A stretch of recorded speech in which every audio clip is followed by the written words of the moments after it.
As a QA engineer, importante sad ang bug reporting.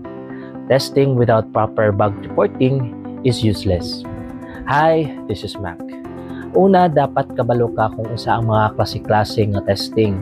Actually, ma-research na nimo sa internet, but these are the most common one. We have the functional testing na i-check yun na to mismo ang feature as expected. Then we also have the regression testing na i-perform na to para i-sure kung ang bagong update or fix is wala naka-apektar sa mga existing features. And then we also have the performance testing para makita na to kung hinay ba ang system, kung daghan ang mag-use ana.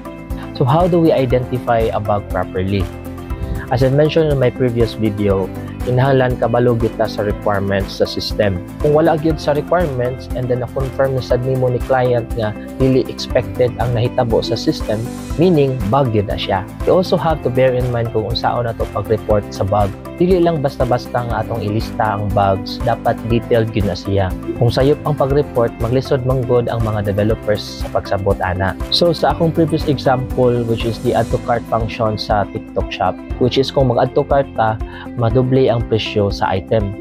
So how do we report that?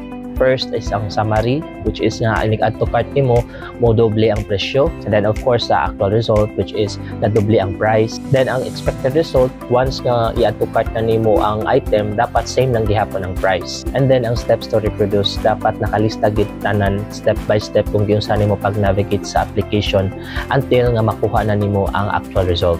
All in all, as a QA engineer, dapat i-test gid nato ang feature gamit ang mga sakto nga testing methods. Dapat i-document sad nato in details ang mga bugs properly. Ug siguraduhon nga klaro o kompleto ato ang bug reporting. So if you have more questions in this video, please comment below and follow for more.